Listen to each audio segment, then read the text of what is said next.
जारी रहेगी। और हम लोग का मुख्य विषय है प्रहलाद महाराज की शिक्षा, जो उपदेश दिए हैं। महाराज अध्याय का भी निर्देश कर दिए, लेकिन हम लोग छठे अध्याय को प्रारंभ करेंगे। लेकिन उसके पहले तो क्लास के सेटअप के विषय में थोड़ी सी चर्चा करेंगे। खास करके जो स्टूडेंट हैं उनका क्या गुण है, जो ब्रह्मचारी काउंसिल हैं, लीडर है, उनका क्या गुण है। तो हम लोग आज उनके गुण पर चर्चा करेंगे और इसके बाद उनके वचन पर फिर हम लोग विचार करेंगे। और उसी क्रम में हम एक श्लोक की आवृत्ति करेंगे और यहाँ से हम लोग ले करके चलेंगे। आप लोग पीछे से बोलिएंगे, निकाले हैं ना? 7, 4, 30। ओम नमो भगवते वासुदेवाय।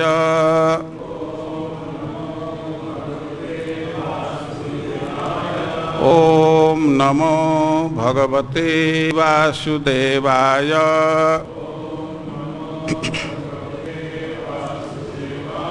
ओम नमो भगवते वासुदेवाय।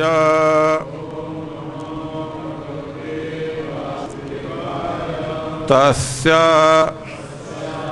दैत्यपतेः पुत्रः चत्वारः परम अद्भुतः परमाद्भुतः प्रहलादः अभूत महान तेषां गुणै महत् उपासकः। तस्य दैत्यपतेः पुत्रः चत्वारः परमाद्भुतः प्रहलादो भून्महांस्तेषां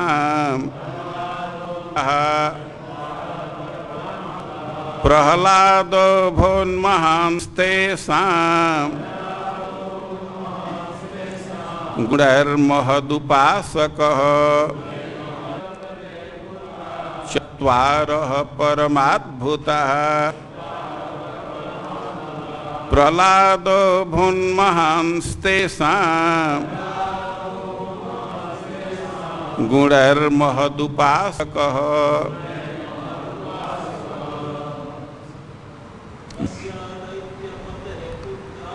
तस्य दैत्यपतेः पुत्रः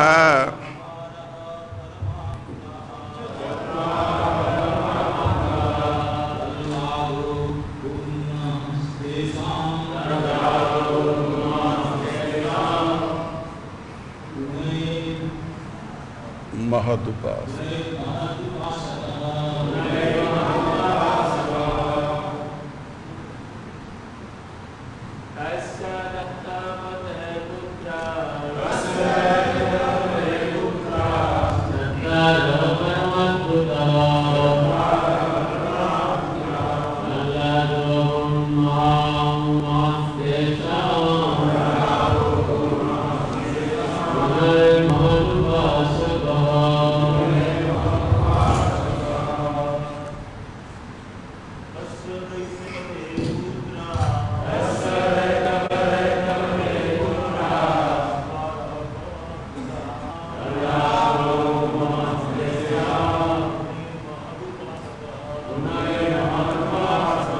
तस्य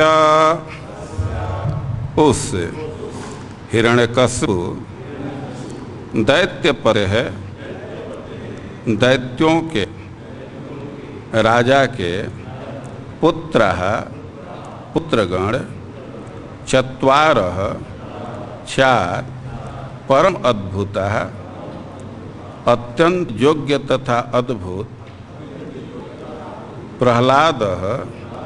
प्रहलाद नामक अभूत था महान सबसे बड़ा तेषां उनमें से गुण ही दिव्य गुणों के कारण महत उपासक पूर्ण पुरुषोत्तम भगवान का अनन्य भक्त होने के कारण। अनुवाद और तात्पर्य श्रील प्रभुपाद के द्वारा। अनुवाद। हिरण्यकशिपु के 4 अद्भुत सुयोग्य पुत्र थे, जिसमें से प्रहलाद जस्यास्ति भक्तिर भगवत्य किंचना सर्वै गुणस्तत्र समासते सुराः, जिसकी कृष्ण पर अविचल भक्तिमयी निष्ठा है, उसमें कृष्ण तथा देवताओं के सारे गुण निरंतर प्रकट होते हैं। भागवत 5, 18, 12। यहाँ पर समस्त सद्गुणों के खान महाराज के प्रहलाद महाराज की प्रशंसा उनके द्वारा पूर्ण पुरुषोत्तम भगवान के पूजन के कारण हुई है। अतएव ऐसे शुद्ध भक्तों में जो निष्काम होता है, समस्त भौतिक तथा आध्यात्मिक सद्गुण पाए जाते हैं। यदि कोई कट्टर किंतु उदार भगवत भक्त होने के कारण अध्यात्म में प्रबुद्ध होता है, तो उसके शरीर में सारे सद्गुण प्रकट हो जाते हैं। दूसरी ओर राव भक्तस्य कुतो महद्गुणा, यदि कोई भक्त नहीं है तो उसमें जो कुछ भौतिक सद्गुण होते हैं वे अर्थहीन होते हैं। यह वेदों का निर्णय है। जगत गुरु श्रील प्रभुपाद की। आप सप्तम स्कंध के कथा से परिचित हैं। भगवान के गुण के विषय में प्रश्न किया गया और उसी के उत्तर देने के क्रम में हिरण्यकशिपु की चर्चा आई है और उसके वध की बात है। और भगवान ने उसका वध किए, उसके पीछे कारण था कि वह प्रहलाद महाराज से द्वेष करता था, उनको बहुत कष्ट दिया। देवता लोग भगवान से प्रार्थना कर रहे थे, चाह रहे थे कि हिरण्यकशिपु का वध हो। वे बहुत कष्ट अनुभव कर रहे थे, लेकिन उनको लग रहा था कि भगवान विलंब कर रहे हैं। भगवान ने देवताओं को आश्वासन दिए कि और सब कुछ मैं सह सकता हूँ, लेकिन भक्तों के द्वेष को नहीं सह सकता। जो भक्तों से द्वेष करेगा तो उसको मैं नहीं छोड़ सकता। और हिरण्यकशिपु प्रहलाद महाराज से द्वेष कर रहा था, जबकि प्रहलाद महाराज अनेक गुणों से संपन्न थे। और भगवान ने प्रहलाद महाराज के गुणों का संकेत किए हैं। निर्वैराय प्रशांताय, वे निर्वैर हैं, किसी के प्रति उनका बैर विरोध नहीं है और प्रशांत है, कोई भोग की इच्छा नहीं है। तो भगवान जो संकेत किए हैं और उसी गुण को नारद जी थोड़ा और विस्तार कर रहे हैं। तो इसी क्रम में 4 परमाद्भुत। हिरण्यकशिपु के 4 पुत्र थे। हिरण्यकशिपु दैत्यों का राजा है और उसके 4 पुत्र थे। लेकिन प्रहलाद महाराज के विषय में कह रहे हैं कि प्रहलाद अभुन महान तेषां, ये चारों में प्रहलाद बहुत महान हुए, सबसे महान थे। और प्रहलाद महाराज के विषय में कह रहे हैं कि परमाद्भुता, ये अद्भुत ही नहीं परम अद्भुत व्यक्तित्व वाले थे। लेकिन जो भी गुण है, जो भी विचित्रता है, उसके पीछे कारण क्या है की पॉइंट क्या है, तो कह रहे हैं कि महद उपासक, क्योंकि वे भगवान के भक्त हैं। श्रील प्रभुपाद जी अवसर पा करके बतला रहे हैं कि भगवान के भक्ति से देवता के गुण, ये भगवान के गुण भी स्वतः भक्त में उभरने लगते हैं। यहाँ शब्द दे रहे महद उपासक, महत उपासक। महत, महत का अर्थ भगवान होता है। महत मतलब बड़ा, ब्रह्म है जो व्यापक है, सबसे बड़ा है, बृहद वस्तु है। तो महत और ब्रह्म है तो एक ही अर्थ में है, लेकिन जो प्रचलित अर्थ है, स्थापित अर्थ है, तो उस दृष्टि से देखा जाए तो महत उपासक मतलब ये भगवान के भक्तों के भक्त थे। महत शब्द तो भगवान के भक्तों के लिए प्रयुक्त होता है, बिना महत पाद रजोभिषेकम। तो यहाँ शब्द दे रहे हैं महद उपासक। इसका आशय यह है कि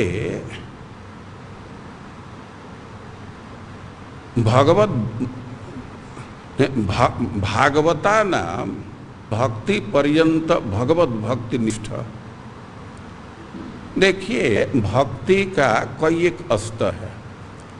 कुछ लोग भगवान में भक्ति रखते हैं, बहुत अच्छी बात है, लेकिन भक्ति के उन्नति को आप देखेंगे, उसकी ऊंचाई को देखेंगे, तो जो भगवान के भक्तों के सहित भगवान की भक्ति कर रहा है तो उसको श्रेष्ठ माना जाता है। तो यहाँ प्रहलाद महाराज के लिए शब्द आ रहा है उपासक। वे भगवान के भक्त हैं, लेकिन शब्द दे रहे हैं इसका अर्थ कि भगवान के भक्तों के उपासक थे। वास्तव में भगवान के शुद्ध भक्तों के संग से स्वाभाविक है उनका गुण हमारे अंदर आ जाता है। ये केवल वायरस का संक्रमण ही नहीं होता है, ये तो जड़ चीज है, मटेरियल चीज है, भौतिक संक्रमण हो रहा है। तो आध्यात्मिक गुण हैं तो उनका भी संक्रमण होता है। ये सब रेडिएशन क्या क्या शब्द का प्रयोग करते हैं, तो यह भी ये सब स्पिरिचुअल जगत में भी देखा जाता है। तो भगवान के भक्तों के दर्शन से, उनके सानिध्य से स्वाभाविक ही उनके गुण हमारे अंतर्गत आ जाते हैं। और प्रहलाद महाराज अपने भाइयों में सबसे श्रेष्ठ हैं और अद्भुत ही नहीं परम अद्भुत गुणों से युक्त हैं।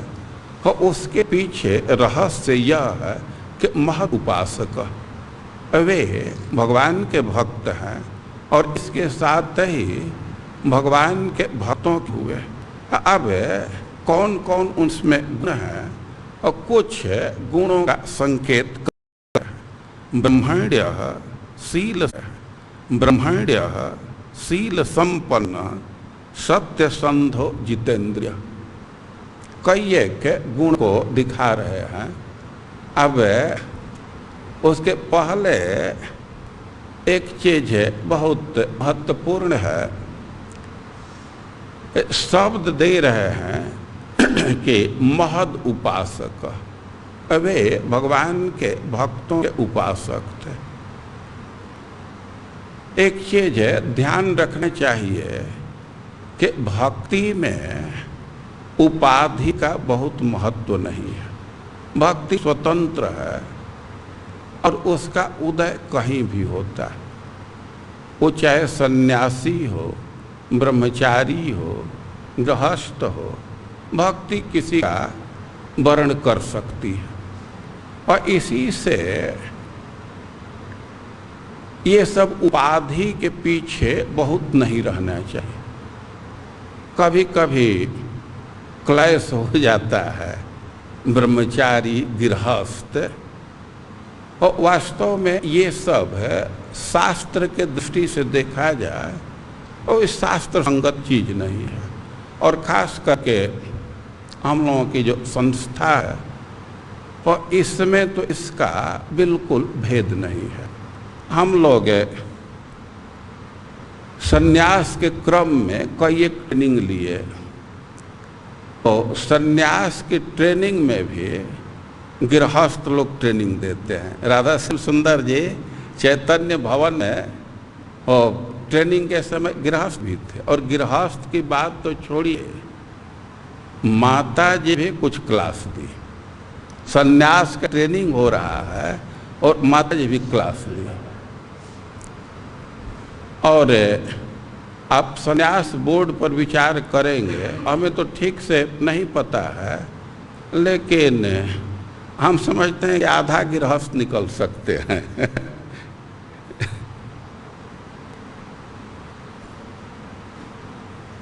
और अब हम लोग जिस प्रोसेस से गए हैं, और कोई एक कमिटी इंटरव्यू लिया है। वो कानपुर में तो इंटरव्यू हुआ तो सब लोग थे, वहाँ भी प्रेसिडेंट तो अधिक गृहस्थ ही हैं। यद्यपि परम पूज्य गोपाल कृष्ण महाराज हम लोगों से प्रश्न पूछे, लेकिन NIDC का जो इंटरव्यू हुआ तो उसमें एक भी ब्रह्मचारी सन्यासी नहीं थे, सब गृहस्थ थे। लीगल ऑफिस में सब गृहस्थ इंटरव्यू लिए।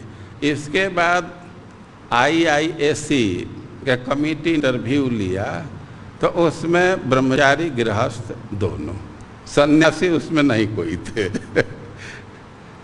और ऊपर जो सन्यास बोर्ड इंटरव्यू लिया, और यद्यपि प्रहलादानंद महाराज भी कुछ लोगों का ही है, लेकिन कुछ लोगों का गृहस्थ इंटरव्यू लिए।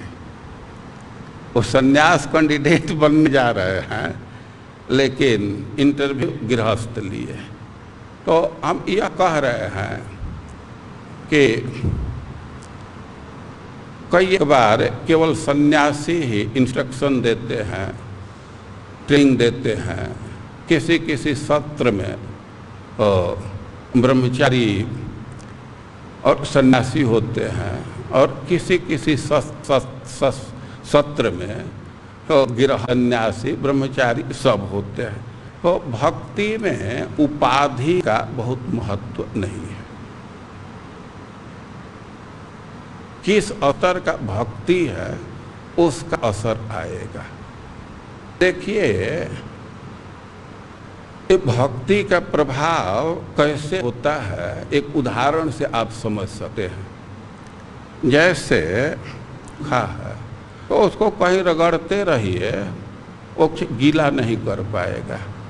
लेकिन माकिन समझ रहे हैं, मोटिया मार के, वो भी यदि भींगा है उसके पर भींग दे कितना हो उसको निचोड़ दीजिए, पानी एक तरह से निकाल दीजिए, लेकिन फिर भी कहीं रख देंगे तो कुछ न कुछ असर आ जाएगा। और जिसके हृदय में भक्ति है वो भक्ति का असर आ जाता है। और प्रहलाद महाराज में जो गुण आया है और उसके पीछे मुख्य कारण महद उपासक, वे भगवान के भक्त हैं और भगवान के भक्तों के भक्त हैं। तो उनके गुण को कह रहे हैं कि ब्रह्मण्य शील संपन्न सत्य संधो जितेंद्रिय। ब्रह्मण्य का अर्थ है जो ब्राह्मणों के प्रति अच्छा व्यवहार करे, या भगवान को ब्रह्म कहते हैं तो भगवान के प्रति श्रद्धा युक्त है तो उसको ब्रह्मण्य कहा जाएगा। तो कह रहे हैं कि ब्रह्मण्य शील संपन्न, वे भगवान में श्रद्धा रखते थे, ब्राह्मणों का सत्कार करते थे, और कह रहे हैं कि शील संपन्न, शील संपन्न, शील से युक्त थे। सील का अर्थ है, सील कहते हैं। अरे भाई, सुंदर स्वभाव ये क्या होता है? तो महाभारत के अनुसार सील का अर्थ है कि मौन, वाणी और शरीर से किसी भी प्राणी को कष्ट न देना, सब पर दया करना, अपनी शक्ति के अनुसार दान देना। और सील का मुख्य अंश यह, और सील ऐसा गुण है कि इससे सारे संसार की संपदा आ जाती है। महाभारत में एक कथा है कि प्रहलाद महाराज अपने सील के प्रभाव से इंद्र का सारा ऐश्वर्य ग्रहण कर लिए। इंद्र का जो भी ऐश्वर्य है वो प्रहलाद महाराज के अधीन आ गया। अब प्रहलाद महाराज कई एक लोगों से प्रश्न करते चले कि कैसे हम अपने ऐश्वर्य को प्राप्त करें, और उनको उत्तर यही दिया गया कि आप सील के बल से अपने ऐश्वर्य को प्राप्त कर सकते हैं। अरे भाई, सील क्या होता है, उसकी प्राप्ति कैसे होगी? वो कई एक स्टेज में जाते जाते प्रहलाद महाराज के पास ही उनको भेजा गया। तो एक ब्राह्मण का वेश धारण करके प्रहलाद महाराज के पास गए और कहे कि हम आपसे सील की शिक्षा लेना चाहते हैं।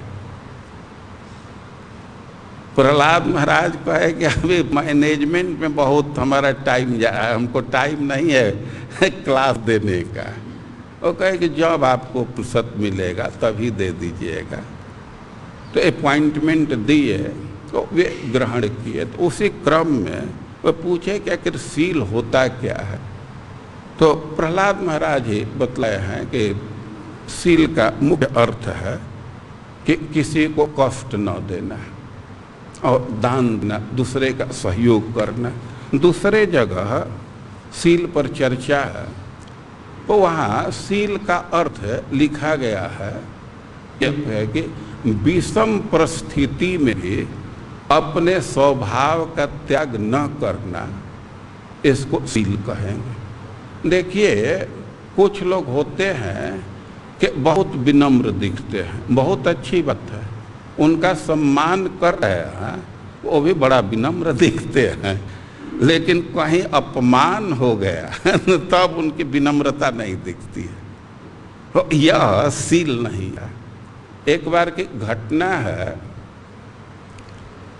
कि स्यमंतक मणि की चोरी हुई और उसमें अक्रूर जी पर भी एलिएशन था, वो भी लिप्त थे। अभी तो बड़ा लज्जा महसूस करने लगे। अब द्वारका को छोड़ करके अपने ननिहाल काशी में चले गए। अक्रूर जी भक्त हैं, जब द्वारका के लोग उनका अभाव महसूस करने लगे और उद्धव जी उनको एक पत्र लिखे। चैतन्य चरितामृत में इसको दिया गया है।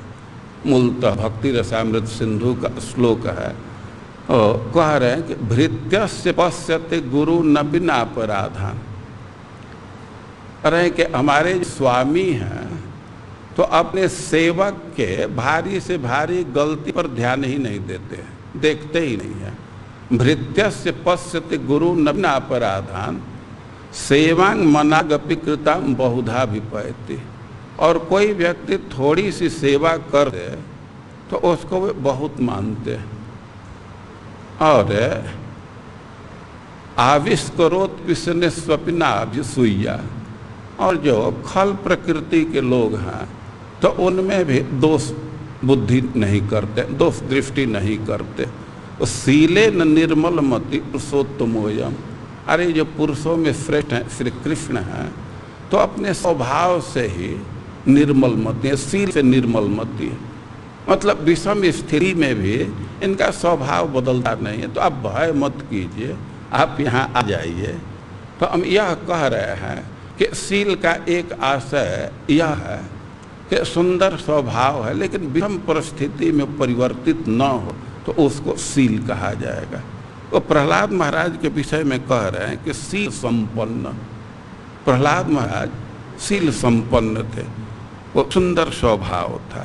सत्य संधो जितेंद्रिय, उनका एक गुण बतला रहे, सत्य संध। सत्य संध का कई अर्थ है। वे सत्य में स्थित रहते थे। ये संध शब्द दो अर्थ में होता है, स्थिति और प्रतिज्ञा के अर्थ में। तो सत्य संध का अर्थ है कि सत्य में स्थित रहना। यह सत्य संध का दूसरा अर्थ है कि अपने प्रतिज्ञा पर दृढ़ रहना। कई एक लोग प्रतिज्ञा करते हैं, भक्त लोग भी प्रतिज्ञा करते हैं, 4 व्रत की प्रतिज्ञा करते हैं, 16 माल जप का प्रतिज्ञा करते हैं। उसमें एकदम स्थित रहना, इसको सत्य संध कहा जाएगा। लेकिन श्रील प्रभुपाद जी यहाँ सत्य संध का अर्थ कर रहे हैं कि जो सत्य का अन्वेषण करने वाला है। संध है, अनुसंधान सुनते हैं न, तो उससे मिलता जुलता है। सत्य संध मतलब जो सत्य का अनुसंधान करने वाला, सत्य का खोज करने वाला। सत्य भगवान है, तो भगवान के खोज में है। जो भगवान को आत्मसात करना चाहता है, तो उस व्यक्ति को कहा जाएगा सत्य संध। अरे भाई, कोई प्रश्न करेगा कि भगवान खोजने से मिल जाएंगे? मिल जाएंगे, इसी संसार में मिल जाएंगे। उपाय सही होना चाहिए। श्रीमद् भागवतम का श्लोक है कि यथाग्निमेधस्य मृतम च गोसु भव्य अन्नम अम्बोदमनेन वृत्ति। एक उदाहरण दिया गया है, यथाग्निमेधस्य, जैसे अरणी है, लकड़ी है, उसी से आग उत्पन्न हो जाता है, क्योंकि वह उपाय है। अब देखिए, इस बात को आज के परिप्रेक्ष्य में समझिए। किसी को आग की जरूरत है, अब बहुत प्रयास करे, बहुत लोगों से प्रार्थना करे, वो आग उत्पन्न नहीं होगा। या बहुत तपस्या करे या माथा पटके, तो उससे आग उत्पन्न नहीं। लेकिन सही उपाय केवल दिया सलाई बार दे, केवल घर्षण कर आग उत्पन्न हो जाएगा। पहले के ज़माना में 2 लकड़ी का घर्षण करके आग पैदा कर देते थे। तो कह रहे हैं कि यथाग्निमेधस्य। और जिसको घी की जरूरत है तो गाय से प्राप्त कर लेगा, गाय पालन करेगा, गाय से दूध प्राप्त होगा, गाय से दूध प्राप्त होगा, दूध को दही बना करके घी प्राप्त कर सकता है। और भूमि से अन्न और जल प्राप्त कर सकता है। कि किसान हैं वो खेती करते हैं और अन्न उत्पन्न कर देते हैं। हो सकता है कि बड़ा बड़ा प्रोफेसर अपने लाइब्रेरी में शोध करता रहे, वो अन्न नहीं उत्पन्न कर सकता। ये बड़े बड़े वैज्ञानिक लोग वो केमिकल मिलाते रहे, वो अन्न उत्पन्न नहीं करेंगे। कुछ आर्टिफिशियल 1-8 किलो कर दूँ दूसरी बात है, वो भी ओरिजिनल होगा नहीं। ये बड़े बड़े वकील हैं, वे लोग अन्न उत्पन्न नहीं कर सकते। इनको बड़ा बुद्धिजीवी माना जाता है। प्रोफेसर, वकील, पत्रकार, ये सब बहुत बुद्धिजीवी हैं। तो वे लोग अपने विधि से अन्न उत्पन्न नहीं कर सकते। लेकिन कोई किसान है, वो हो सकता है कि अपना नाम भी नहीं लिख सकता, सिग्नेचर भी नहीं कर सकता, लेकिन ट्रक के ट्रक दूसरे को अन्न दे देता है। उसका कारण है कि अन्न उत्पन्न करने का जो उचित विधि है उसका अवलंबन कर रहा है। और उचित विधि का अवलंबन करके व्यक्ति भूमि से अन्न ले लेता है, पानी ले लेता है पाइप करके। वो कह रहे हैं कि जैसे ये सब उपाय है, या कोई हाल रोजगार करके अपनी वृत्ति चला लेता है। यथाग्निमेधस्य मृतम च गोसु भव्यान्नम्बो उद्यमनेन वृत्तिम जोगैर मनुष्य अधियंत हित्वा। और उसी प्रकार सही अवलंबन कोई करे, भक्ति योग का आश्रय ले, तो गुणेशु इसी संसार में, इसी शरीर में वो भगवान का अनुसंधान कर लेगा, अपने हाथ में कर लेगा, उनको प्राप्त कर लेगा। कवयो वदंती, बड़े बड़े विद्वान यही सिद्धांत दिए। यह उसको भगवान का साक्षात्कार भी करेगा और उनका वर्णन भी कर सकता है। तो यह प्रहलाद महाराज के विषय में कह रहे हैं कि सत्य संध, वे भगवान के अन्वेषक हैं, लेकिन भगवान के अन्वेषण के लिए तुरंत गुण है जितेंद्रिय। वे भगवान के अन्वेषण में लगे हुए हैं और अपने इंद्रियों पर नियंत्रण रखे। जो व्यक्ति अपने इंद्रियों पर नियंत्रण नहीं रखेगा, वह भगवान का अनुभव नहीं प्राप्त कर सकता। इंद्रियां जब श्रृंखल हो जाती हैं तो व्यक्ति को अपने तरफ खींचने लगती। यही प्रहलाद महाराज उदाहरण दिए हैं। बहवः सपत्नैव गेह पतिम लन्ति, इंद्रियों की वृत्ति है कि अपना कंट्रोल खत्म हो जाता है तो हम पर वे कब्जा कर लेते और घसीट मारती है। इसकी चर्चा हम लोग आगे करेंगे। लेकिन प्रहलाद महाराज के गुण परिप्रेक्ष्य में एक कह रहे हैं कि सत्य संध, वे भगवान के अन्वेषण में लगे हुए हैं। और जितेंद्रिय, और भगवान का अन्वेषण करना है, भगवान का अनुभव करना है, तो उसके लिए आवश्यक है कि अपने इंद्रियों पर नियंत्रण किया जाए। इंद्रियों को छूट देंगे तो मन उधर चला जाएगा, मन में भगवान का प्रादुर्भाव नहीं हो सकता। वो मन को स्थिर करने के लिए इंद्रियों पर नियंत्रण अति आवश्यक है। और यह गुण प्रहलाद महाराज का दे रहे हैं। आत्मवत् सर्वभूताना, प्रहलाद महाराज के व्यवहार को बतला रहे हैं कि भगवान के समान उनका व्यवहार था। शब्द है आत्मवत् सर्वभूताना। आत्मवत् सर्वभूतानाम का अर्थ है कि अपने जैसा सब जीवों को मानते थे। अपने जैसा मानने का अर्थ है कि अपने सुख दुख के समान दूसरे प्राणी के सुख दुख को समझना। वे जैसे हम अपने दुख से प्रभावित होते हैं तो दूसरा व्यक्ति भी उस से प्रभावित होगा। तो अपने सुख दुख को समान दूसरे प्राणी के सुख दुख को मानना, इसको आत्मवत् सर्वभूताना कहा जाता है। या दूसरा अर्थ है जैसे श्रील प्रभुपाद जी व्यक्त किए हैं कि आत्मवत् सर्वभूताना, आत्मा मतलब परमात्मा भगवान। तो भगवान के समान सारे प्राणियों के साथ उनका व्यवहार था, प्राणियों के साथ उनका व्यवहार था। भाई भगवान का क्या व्यवहार है? चाहे किसी भी प्रकृति का कोई व्यक्ति है, वो भगवान उसके साथ स्नेह का संबंध रखे। वो हो सकता है कि ब्राह्मण है, सदाचारी है, उसके हृदय में भी भगवान वास करते हैं, उसके साथ भी हैं। और कोई खल व्यक्ति है, यह बहुत अपवित्र व्यक्ति है, उसके हृदय में भी वास कर रहे हैं। वे भेदभाव नहीं कर रहे, सबके साथ स्नेह का संबंध है।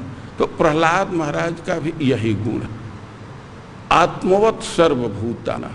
जैसे भगवान सभी प्राणियों को आत्मीय भाव से अंगीकार किए हैं, किसी से द्वेष नहीं कर रहे हैं, किसी का त्याग नहीं कर रहे हैं, तो वैसे ही प्रहलाद महाराज किसी से द्वेष नहीं करते थे, किसी का त्याग नहीं करते थे, सबके साथ आत्मीय व्यवहार रखते थे। वो कह रहे हैं कि आत्मो सर्वभूतानां एक प्रिय सुहृत, सबके सुहृत थे। और दासवत सन्नतार जांघ्री, कि जो आर्य हैं, सभ्य लोग हैं, ज्ञानी हैं, और उनके समक्ष एकदम सेवक जैसा रहते थे। उनके चरणों की सेवा सेवक के समान करते थे। और पितृवत दीन वत्सल, जो किसी कठिनाई में है, दीनहीन है, तो पिता के समान उनकी सहायता करते थे। जैसे पिता की भावना अपने पुत्र के प्रति होती है, तो वैसे ही प्रहलाद महाराज की भावना किसी भी दीन दुखी के प्रति थी। और भ्रातृवत सदृश स्निग्ध, जो अपने समान के लोग हैं, समकक्ष के लोग हैं, तो उनको भाई के समान प्रेम करते थे। और गुरुशिष्वर भावना, और गुरु में ईश्वर की भावना रखते थे, भगवान के सदृश मानते थे। आप शब्द देखेंगे और देख रहे हैं कि गुरुसु बहुवचन में दिया गया, लेकिन ऐसे समझना चाहिए कि बहुवचन का प्रयोग आदर के लिए किया गया है। गुरुसु का अर्थ है जो मंत्र दिया है, दीक्षा गुरु हैं, और उनमें वे भगवत बुद्धि रखते थे, उनको भगवान के समान समझते थे। और विद्यार्थ रूप जन्माढ्यो मानस विवर्जित, प्रहलाद महाराज में विद्या था, संपदा थी, रूप था और जन्म था, लेकिन फिर भी उनमें घमंड और अनम्रता नहीं थी। सामान्य रूप से व्यक्ति बड़े कुल में जन्म लेता है तो घमंड हो जाता है, और विद्या अर्जित कर लेता है तो उसका घमंड हो ही जाता है। बहुत धन प्राप्त कर लिया तो उस घमंड हो जाता है, या रूप का घमंड होता है। ये सब ऐसे गुण है कि व्यक्ति में घमंड आ ही जाता है और वह उदंड हो ही जाता है। वो अच्छा रूप है, घमंड आ जाएगा, बहुत पढ़ाई कर लिया, घमंड आ जाएगा। लेकिन प्रहलाद महाराज देने वाले हैं, लेकिन फिर भी इन दोषों से वर्जित थे। विद्या से संपन्न होने पर भी घमंड में नहीं थे। ऐसे घमंड से पार होना बहुत भारी कठिन कार्य है। इक्के दुक्के लोग ऐसे मिलते हैं। भगवान तो बलि महाराज के प्रसंग में कहे हैं कि जिस व्यक्ति में जन्म, कर्म, जवानी, रूप और विद्या, धन इत्यादि का घमंड नहीं है, तो यही मानो कि उस पर हमारी कृपा है। जन्म कर्म वयो रूप विद्येश्वर्य धनादेवी यद जस्य न भवेत् स्तंभ तत्र यम मदनुग्रह। अच्छी विद्या प्राप्त कर लिया, खूब धन प्राप्त कर लिया, और फिर भी वो घमंड से वंचित है, उसे मन में घमंड नहीं है। भगवान कह रहे हैं कि यही समझो कि हमारी कृपा से ऐसा, नहीं तो आ ही जाता है घमंड। इतना घमंड आ जाता है कि व्यक्ति अपने गुरु का अनादर कर देता है। लेकिन प्रहलाद महाराज के विषय में कह रहे हैं कि सबसे युक्त होने पर भी इसके कह रहे हैं कि नोद्विग्न चित्त व्यसनेश निष्प्रिय। प्रहलाद महाराज के एक गुण थे कि वे संकट के घड़ी में कभी विचलित नहीं होते थे, उद्विग्न नहीं होते। व्यसन का अर्थ है संकट, दुख। इस संसार में देखा जाता है कि व्यक्ति संकट आने पर, कोई कठिनाई आने पर बहुत उद्विग्न हो जाता है, अपने धैर्य को खत्म कर देता है। लेकिन प्रहलाद महाराज के विषय में कह रहे हैं कि नोद्विग्न चित्त व्यसनेषु, कितना भी बड़ा संकट है, कितनी भी बड़ी कठिनाई है, लेकिन वे बिल्कुल स्थिर रहते थे। और वास्तव में बहुत भारी गुण है। कोई संकट आ गया तो दुखी होने से कुछ लाभ नहीं होता है, बल्कि कुछ घाटा जरूर हो जाएगा। कोई संकट है, उस समय सबसे प्रथम आवश्यकता है कि व्यक्ति धैर्य का अवलंबन करे। महाभारत में एक प्रश्न है कि मग्नस व्यसने कृच्छ्रे किम श्रेयः पुरुषस्य ही, यानी कि कोई बहुत भारी संकट में है तो उसका कल्याण का साधन क्या है, कैसे उसका कल्याण होगा। भाई कैसा संकट है तो कह रहे हैं कि बंधु नाशे, राज्य नाशे, अथवा पुनः अरे किसी के बंधु का निधन हो गया, या किसी का कोई पद है वो चला गया, ये धन नष्ट हो गया, राज्य खत्म हो गया। ऐसे ऐसे संकट आते रहते हैं। ये तो संसार मर्त्य जगत है, कभी भी किसी का निधन हो सकता है। उस क्रम में हमारे परिवार के लोग भी हो सकते हैं। बहुत भारी दुख होता है। ऐसा देखा जाता है कि अभी छोटे छोटे बच्चे हैं और पिता का निधन हो जाता है, माँ का निधन हो जाता है, भाई का निधन हो जाता है, या कोई नौकरी कर रहा है और ऐसा देखा जाता है कि 24 घंटा के नोटिस पर उनको पद से हटा दिया जा रहा है। वो प्रश्न कर रहे हैं कि भाई किसी स्वजन का निधन हो गया, ये पद समाप्त हो गया, राज्य समाप्त हो गया, वो क्या किस चीज का अवलंबन करने से कल्याण होगा, श्री क्या है?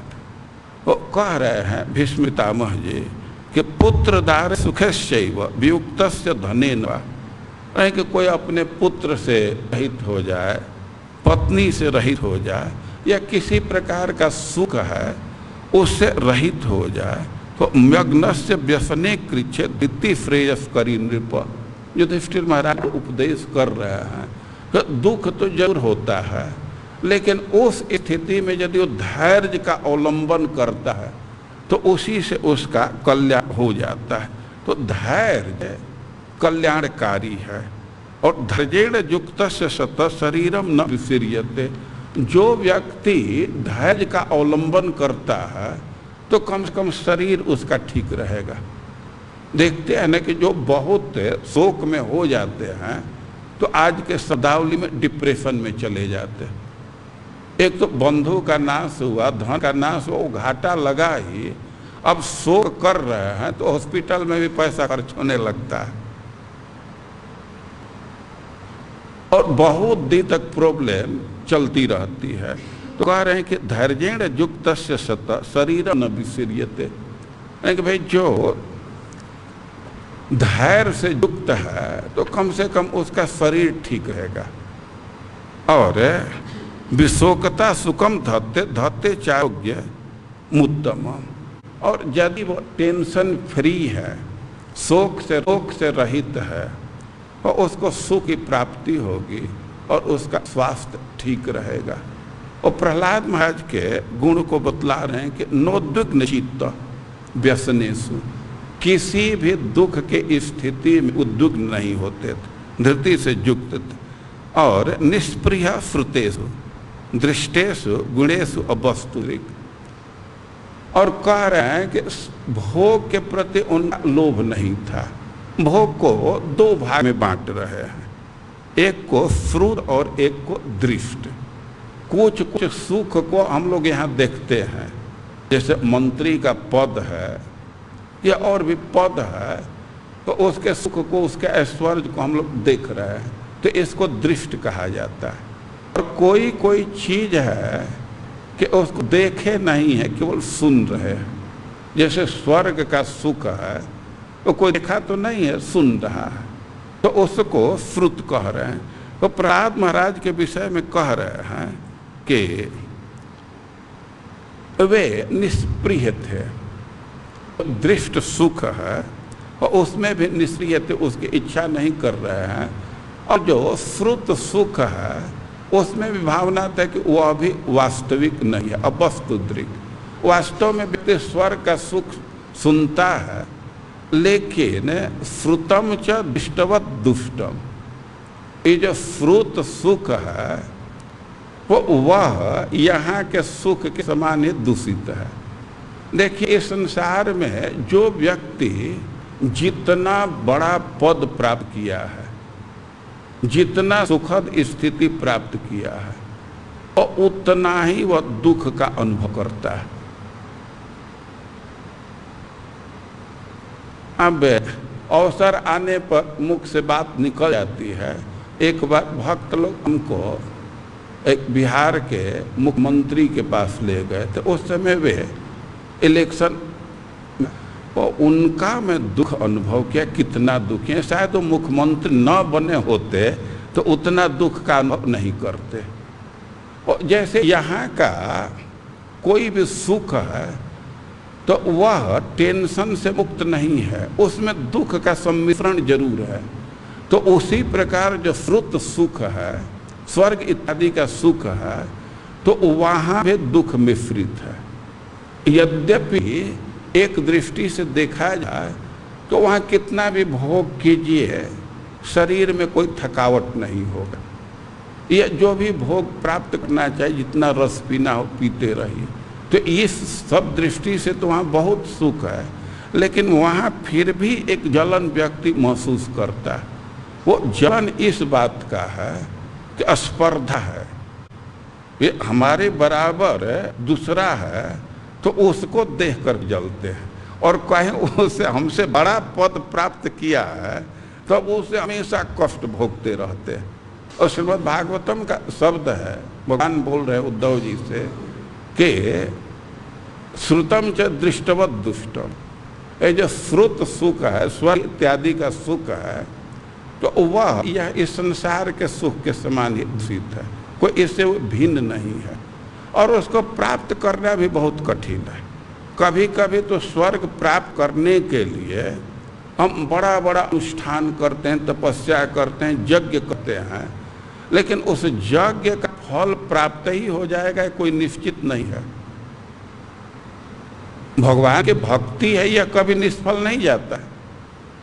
लेकिन जो दूसरा कर्म कांड इत्यादि है स्वर्ग को प्राप्त कराने वाला, तो कृषिवच्च निष्फलम, कभी कभी तो कृषि के समान निष्फल चला जाता है। जो गांव के हैं उनको पता होगा, कभी कभी फसल तैयार है, एकदम गेहूं ये सरसों का फसल तैयार है, और 2-4 दिन में खलिहान में आने वाला है, और तब तक पत्थर गिर गया, सब खत्म। और उसी तरह बड़ा बड़ा अनुष्ठान किए हैं, यज्ञ कर रहे हैं, और थोड़ी सी मंत्र में अशुद्धि हो गई, सब चौपट। अरे चौपट का कभी कभी परिणाम उल्टा आ जाता है। प्रहलाद महाराज के विषय में कह रहे हैं कि इस संसार के सुख कोई वास्तविक नहीं मानते थे, अवस्तुद्रिक, वास्तविक नहीं है, ये तो सपने के समान है। और जो स्वर्ग इत्यादि का सुख है, और उसके लिए भी उनकी कोई स्पृहा नहीं थी। वो दांतेन्द्रिय प्राण शरीर दी सदा प्रशांत कामो रहिता सुरोसुर। अरे के वे अपने इंद्रियों पर नियंत्रण रखे थे, शरीर पर नियंत्रण रखे थे, मन बुद्धि पर नियंत्रण रखे थे, और उनके मन में कोई कामना नहीं थी। तो कह रहे हैं कि प्रशांत कामो रहिता सुरोसुर। यद्यपि उनका जन्म असुर कुल में हुआ था, लेकिन उनमें कोई आसु भाव नहीं था, असुर के गुण से वे युक्त नहीं थे, असुर के गुण से बिल्कुल रहित थे। और इस प्रकार प्रहलाद महाराज के कई एक गुणों की चर्चा कर रहे हैं, उसको बतला रहे हैं। और हम लोग प्रहलाद महाराज के गुण पर और थोड़ा विचार करेंगे। जो उनके स्टूडेंट हैं, साथ के हैं, असुर बालक, उनके गुण पर विचार करेंगे, और इसके बाद प्रहलाद महाराज के शिक्षा पर विचार